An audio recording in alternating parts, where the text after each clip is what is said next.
salah satu perintah di akhir zaman, kalau tidak mengerti peta fitnah akhir zaman, dianjurkan untuk uzlah ke gunung-gunung, ke hutan-hutan, supaya tidak terkena kekacauan akhir zaman. Cuma dasar iblis berbaju ustadz, manfaatin ustadz yang bahas akhir zaman. Akhirnya mereka sekarang lagi buat rumah akhir zaman. Gimana buatnya? Buatnya tengah bukit atau tengah kebun buat perumahan. Itu bukan yang Nabi maksud. Yang Nabi maksud itu sendiri, pergi ke dalam hutan sendiri. Kalau buat komplek di tengah hutan, itu bukan perumahan akhir zaman. Itu namanya ihya'ul mawat, menghidupkan tempat yang tadinya tidak diolah. Tapi dasar umat ini lugu, percaya-percaya aja. Padahal lagi ada yang nipu tuh, ada setan nyamar. Hati-hati.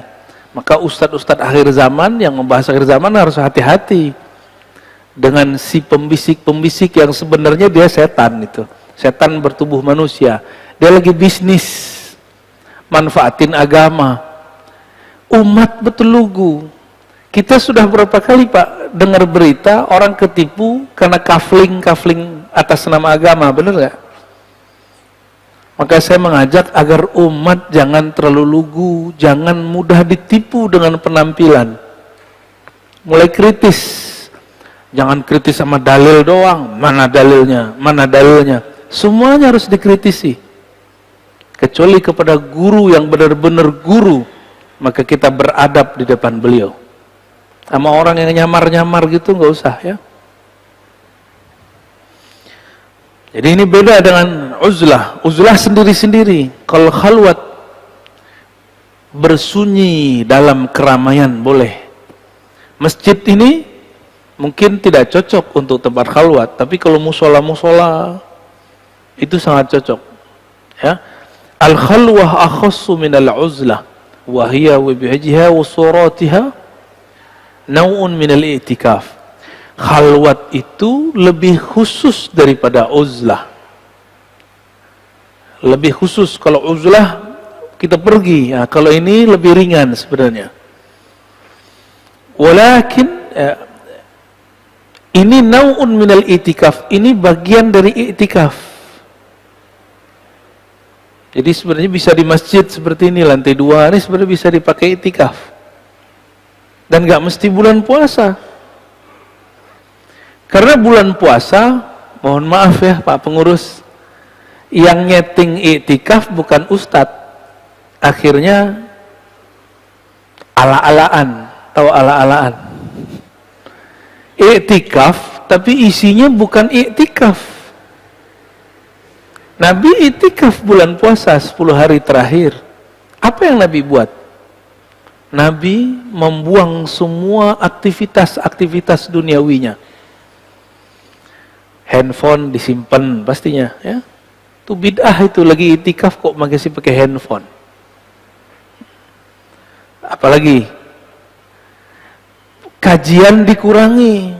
Cukup kajian-kajian yang mengarah kepada tazkiyatun nafs, merawat kolbu. Itu harus dikurangi. Jangan banyak muzakarah. Pengajiannya cukup 2 kali aja, pagi atau malam gitu. Atau sore sebelum berbuka. Jangan banyak-banyak. Banyakin waktu untuk tafakkur, untuk zikrullah, untuk khataman Quran, untuk sholat. Kita ini 11 bulan udah kebanyakan pengajian, ngamalinnya belum. 10 hari aja ngamalin. Maka ada namanya kurikulum i'tikaf. Nanti kalau mau buat i'tikaf di sini saya kasih kurikulumnya, dan saya ijazahkan. Nanti kita ada namanya risalatul i'tikaf, risalah i'tikaf. Ada panduannya dari bangun tidur sampai mau tidur lagi. Bahkan kalau perlu nggak usah tidur. Cuma 10 hari. Dan seumur hidup saya, itulah hari-hari terindah selain mengaji ma'rifatullah. Jadi hidup saya dua aja. Ngaji ma'rifatullah itu nikmat sekali. Yang kedua iktikaf. Iktikafnya sudah nggak ngajar. Jadi nggak direcokin lagi sama jamaah. Kalaupun ngajar, yang kita ajarkan itu panduan iktikafnya. Ngapain lagi iktikaf? Ini zikir yang diamalin, ini adab yang dipakai. Itu nikmatnya bukan main. Kalau orang bilang lagi kasmaran, hanya aku dan engkau. Itulah yang terjadi kalau lagi iktikaf. Hanya aku dan engkau ya Allah. Nikmatnya bukan main. Man lam yazuk lam ya'rif. Yang enggak tahu, enggak pernah coba, enggak akan pernah mengerti. Tapi kalau yang pernah coba iktikaf Allah itu mengerti maksud saya, ya. Nau'un minal itikaf, dia salah satu bagian yang mirip dengan itikaf, bedanya tidak mesti di masjid. Jadi khalwat itu boleh di tempat yang di rumah kita ada ruang sholat, boleh. Cuma kalau di rumah kayaknya susah ya. Baru mau putar tasbih, anak datang. Kalau enggak, emaknya anak. Kalau nya ibu-ibu, bapaknya anak-anak datang. Neng. Jadi nggak jadi.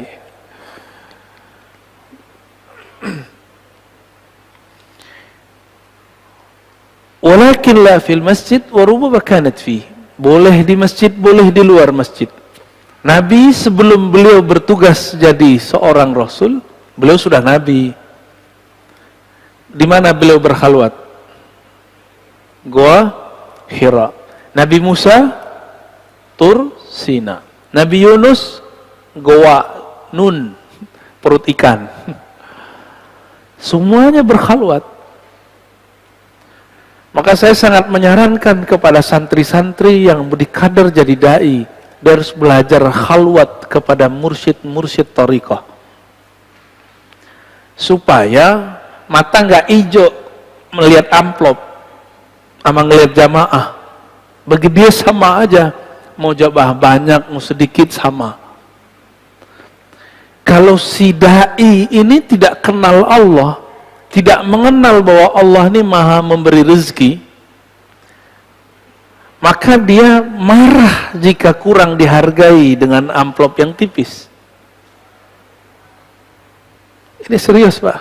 Tapi kalau dia kenal Allah, dia datang ke tempat bahkan gak dikasih apresiasi apa-apa, gak dikasih honor, dia tahu rezekiku tidak kemana. Berarti setelah ini akan ada ghanimah di tempat lain. Itu kalau dia kenal Allah. Cuma kalau nggak kenal Allah, ya salam. Jadi masjid dipandang lewat amplopnya. Mohon maaf, ini curhat para ustadz. Ya orang masjid jangan uji juga ustadz. Antum bukan yang uji ustadz, yang uji ustadz itu Allah langsung ya. Tapi kalau itu kejadian pada para dai, dia kalau sudah sering berkhalwat bersama Allah, maka dia akan lebih kenal kepada Allah.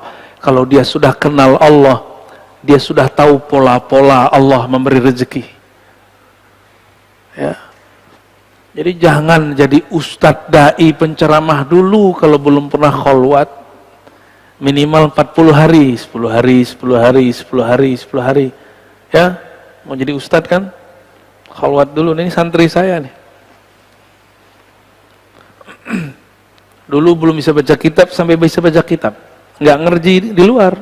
Bahasa Arabnya sama kayak orang di luar negeri. Kelas 5 itu kelas berapa tuh?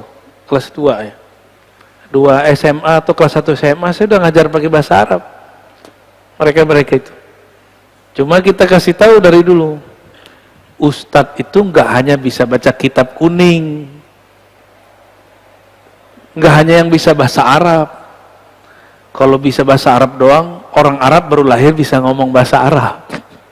Bener?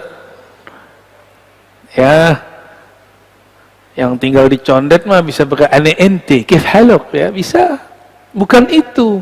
Ad-da'i ilallah orang yang mengajak kepada Allah adalah orang yang tahu jalan kepada Allah. Saya mau ngajak Bapak Ibu ini ke puncak, tapi nggak tahu jalan ke puncak, diajak ke Banten. Kebetulan di sana ada namanya puncak. Tersesat nggak? Muter-muter nggak? Oh, itu kejadian. Saya datang ke suatu tempat, kita bilang ke sopir angkot, Pak, saya mau charter Anda, tapi kamu tahu nggak alamat ini? Oh, saya tahu. Beneran tahu? 3 kali saya nanya. Oh, saya tahu. Kita diajak ke selatan, padahal kita mau ke utara, Pak. Itu kejadian.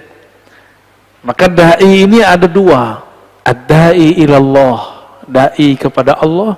Ada da'i ila ghairillah, ada da'i yang mengajak kepada selain Allah, yaitu ingin memperkaya dirinya, ingin memperbanyak jamaahnya, membangun branding-branding yang gak penting, yang tidak asasi, ya. Taib. Wa aktsaruha 'indal qaum la haddalah, lakin sunnah tushiru ilal arba'in bi muwa'adati Musa alaihissalam. Berapa lama iktikaf atau khalwat itu? Tadi saya nyebutnya berapa? 40 hari. Ditulis pada sini. Sebenarnya la hadda 'indal qaum. Ulama-ulama ahli zikir tidak pernah membatasinya.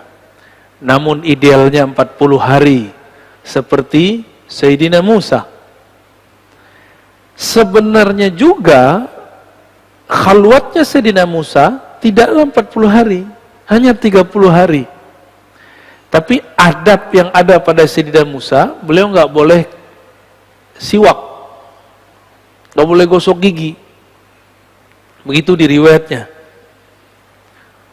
Selesai berkalam-kalam dengan Allah, itu Nabi Musa nggak tahu makan apa enggak atau 30 hari. Udah sama Allah aja.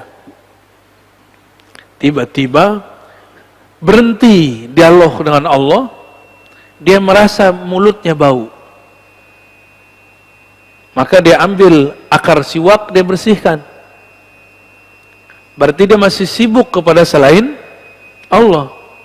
Maka turunlah Sayyidina Jibril bawa perintah dari Allah, hai Musa, sempurnakan 10 hari lagi. Jadi para nabi itu dulu kalau melanggar adab, itu tambah itikaf 10 hari, satu adab. Itu nabi dahulu, Pak. Kalau ulama sekarang zamannya rukhsah. Bener, mau dirukhsah ya.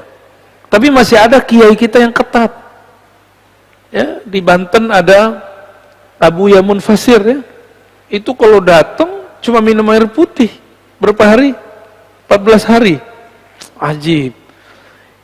Itu beliau orang lama hidup di zaman modern gitu-gitu. Paham gak maksudnya? Itu orang harusnya hidupnya di zaman sebelum Nabi Muhammad. Tapi adanya sekarang, Pak. Itu yang disebut salaf beneran tuh, ya. Orang salaf tuh begitu. Ini salaf, giliran ini itu bid'ah, ya. Kerja bakti bid'ah, makan-makan bareng-bareng nggak bid'ah. Itu beliau minum air aja, Pak, santrinya. Dan santrinya nggak kabur tuh. Mereka dengan senang hati melakukan puasa, riyadhah, membuang hajat kepada makan dan minum. Hidup-hidup aja tuh beliau, malah sehat ya. Lebih sehat dari kita yang makan. Jauh lebih sehat dari ente tuh badannya tuh. Wal qasdu fil haqiqah salasun. Pada dasarnya 30 hari. Idhiya aslul muwa'adah. Karena pada dasarnya dari 30 digenapkan menjadi 40 ya. Wa aqalluha asyaratun li'tikafihi sallallahu alaihi wasallam. Minimal i'tikaf itu 10 hari. Ini versi kitab lah, Pak. Kalau versi saya enggak. Aqalluha yaum wa laylah. Minimal 1 hari 1 malam. Bahkan kalau guru saya yang pemurah, Kamu tidak bisa sehari semalam, ya sudah 1 jam bersama saya. Itu ada guru kita yang ngomong begitu. Tapi beliau ngomongnya sama siapa Pak? Sama orang alim. Orang alim bisa menanggalkan kealimannya 1 jam, usul kepada Allah. Langsung sampai kepada Allah. Langsung dia diterima di sisi Allah. Orang alim. Kalau orang-orang Badung kayak kita ini, gak cukup 1 jam Pak. Harus berjam-jam ya.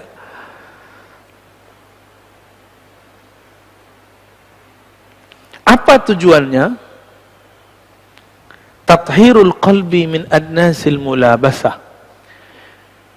Membersihkan kolbu dari kotoran yang disebabkan jika kita bergaul banyak dengan orang.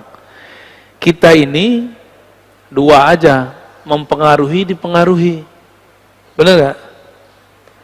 Antum nih, kalau enggak kita yang rame, kita diramein orang.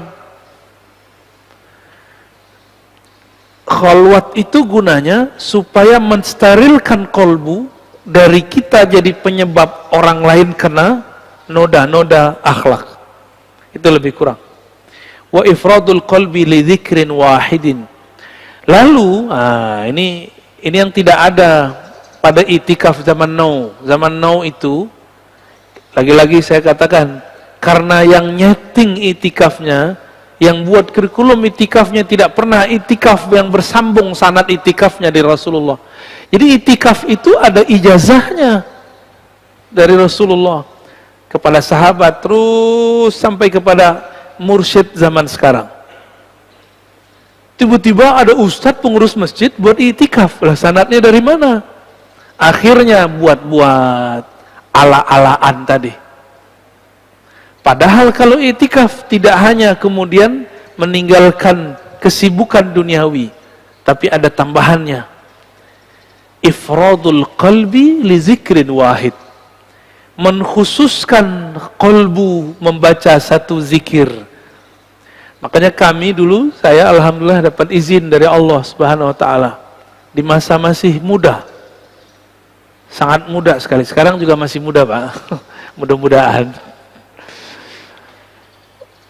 Sekitar umur 13 tahun kita itikaf cuma ngamalin zikir Allah, Allah, Allah. Itu aja yang saya amalkan. Sekitar 40 hari kita cuma zikir Allah, Allah. Nikmatnya bukan main. Ya. Itulah saya merasakan sholat itu nikmat, baca Quran itu setelah 40 hari nikmat. Selama 40 hari, saya cuma boleh baca Quran, ba'da asar sebelum maghrib. Aslinya pun dilarang kalau bukan orang santri. Karena kita santri diizinkan. Supaya fokus. Karena nanti setelah itu juga ada namanya khalwat Quran. Khusus Quran aja. Sebelum khalwat Quran, berkhalwatlah dengan yang menurunkan Al-Quran. Maka akan terasa syahdu kalau baca Quran. Benar, setelah 40 hari kita baca Al-Fatihah. Belum selesai 1 ayat, sudah terisak-isak. Lanjut 1 ayat, bertambah rindu kepada Allah Subhanahu wa ta'ala. Karena bertemulah zikir lisan dan zikir kolbu. Jika dia bertemu, terjadilah kerinduan yang mendalam. Bergetarlah kolbu. Kenapa kita nih baca Quran gak bergetar? Karena baca Quran pakai nafsu. Pengen tamat 1 hari 1 juz. Itu namanya pakai nafsu. Boleh begitu. Tapi ada tekniknya. Ulama kita dulu ada tekniknya. Fami bisyaukin. Ya. Yang ngerti, yang pernah nyantri itu paham maksud saya itu. Fami bisyaukin itu sekitar 7 hari khatam.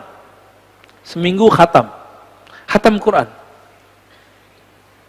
Fami, fa al-Fatihah, mim al-Maidah.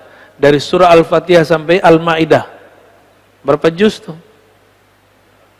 4 atau 5 ya? 4,5 lah ya. Itu ada tekniknya. Dan kita pun dapat sanadnya itu. Jadi riyadhah itu, zikir itu kalau nggak dapat sanadnya, tidak ada disiplin di situ. Orang kerja aja kalau nggak ada panduan juknisnya, itu nggak disiplin. Apalagi urusan begini. Tapi betapa egonya manusia. Giliran urusan agama, apa kata dia? Saya juga bisa sendiri kok. Juga bisa tanpa guru kok. Itu namanya sombong. Imam Ghazali untuk zikir begini, itu ngaji dulu kepada Imam Abu Ali Al-Farmadi. Sebelum ketemu, Imam Abu Ali Al-Farmadi berguru ke imam-imam yang lain. Imam Abu Ali Al-Farmadi berguru kepada Imam Kusyairi, pengarang kitab Ar-Risalah Kusyairiyah. Imam Kusyairi sering tahan penjelasan. Maka Abu Ali Al-Farmadi minta izin. Wahai Tuhan, izinkan aku ngaji kepada kawan engkau yang di luar kota. Namanya Abul Qasim Al-Kharkani. Maka dia pindah ke sana. Semua masalah batin dia diselesaikan oleh Imam Al-Kharkani. Abu Ali Al-Farmadi ulama besar. Karena dia besar, muridnya juga ulama besar, Imam Abu Hamid Al-Ghazali. Jadi orang, Pak. Jadi orang tuh Imam Ghazali. Karena berkah yang mendidik dia orang besar. Kita yang didik diri kita sendiri, kita belum tentu wali. Akhirnya nggak jelas. Ya. Apa kata beliau? Ifradul qalbi li dzikrin wahidin wa haqiqatin wahidah. Melatih kalbu berzikir dengan satu zikir, satu kalimah. La ilaha illallah saja, Allah Allah, atau Rahman Rahim, Rahman Rahim, Rahman Rahim, atau salawat aja. Ini tergantung dari gurunya. Tergantung dari gurunya. Ini Bapak Ibu ini kan sudah banyak dapat ijazah zikir dari kiai ustadz. Bingung nggak mau ngamalin dari mana? Ini subhanallah dulu, alhamdulillah dulu. Bingung karena belum jadi mursyid. Kalau mursyid bisa buat kurikulum sendiri. Ya. Apalagi kalau wali dia zikir ngikutin ilham. Sekarang zikir ini, besok zikir itu. Zikirnya sudah ada dari Nabi semua. Tapi mana yang akan kita pilih? Itu kalau wali dia sudah tahu mana jalannya kepada Allah Subhanahu wa ta'ala. Tapi wali jadi wali karena dia berguru kepada wali Allah Subhanahu wa ta'ala. Kita kan baru wali murid, Pak. Ya. Sama wali PA. Jadi nggak usah sok-sokan kemudian melatih diri sendiri. Mesti berguru. Apa kata beliau? Walakinnaha bila syaikhin mukhattarah. Kalau engkau tidak punya mursyid, guru, mentor, murabbi yang membimbing, ini sangatlah berbahaya.